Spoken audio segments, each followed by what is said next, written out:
datang di channel ASN Amawak. Kementerian Pendayagunaan Aparatur Negara dan Reformasi Birokrasi (PANRB) sedang melakukan persiapan yang intensif untuk pemindahan aparatur sipil negara (ASN) ke Ibu Kota Negara (IKN) Nusantara. Proses ini mencakup segala hal mulai dari sumber daya manusia hingga tata kelola pemerintahan.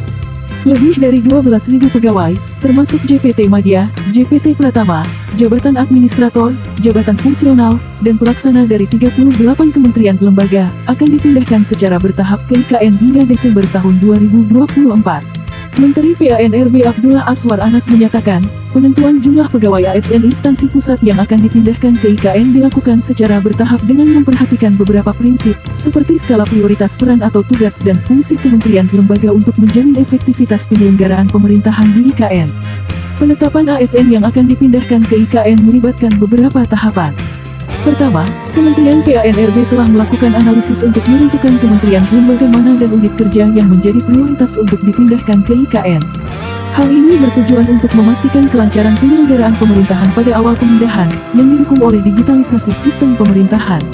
Kedua, setiap kementerian lembaga secara mandiri menentukan jabatan dan ASN yang akan dipindahkan berdasarkan pola penapisan yang ditetapkan oleh Kemenpar.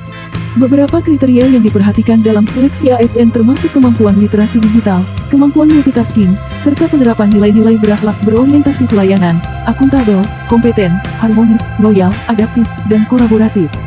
Terkait dengan tempat tinggal bagi ASN di IKN, koordinasi terus dilakukan dengan instansi terkait. ASN diharapkan akan ditempatkan di unit hunian apartemen atau rumah susun yang bersifat kedinasan dan tanpa perlu membayar sewa. Untuk kloter pertama pemindahan pada bulan Juli tahun 2024, Menteri PANRB mengusulkan kepada Kementerian Keuangan untuk memberikan insentif kepada pegawai ASN berupa tunjangan pionir. Langkah ini sebagai bentuk apresiasi mengingat pada tahap awal pemindahan IKN, infrastruktur dan kebutuhan dasar belum sepenuhnya tersedia seperti di Jakarta.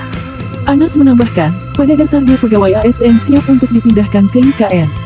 Namun, satu hal yang penting yang terus kami koordinasikan adalah ketersediaan hunian bagi ASN yang akan pindah, serta infrastruktur pendukung lainnya seperti ruang kantor, infrastruktur jaringan, dan sistem yang dibutuhkan untuk mengoptimalkan peran pegawai ASN di IKN dan komunikasi efektif dengan kantor yang masih ada di Jakarta. Selain menerapkan konsep kota pintar atau smart city, tata kelola pemerintahan di IKN Nusantara juga didukung dengan desain, bangunan, dan ruang terbuka yang ramah lingkungan. Penerapan layanan bersama Shared Services seperti pusat pelayanan berbagi pakai Shared Office dilakukan melalui sistem kerja yang fleksibel dan kolaboratif, dengan menyediakan fasilitas kerja bersama coworking space bagi ASN dan tamu.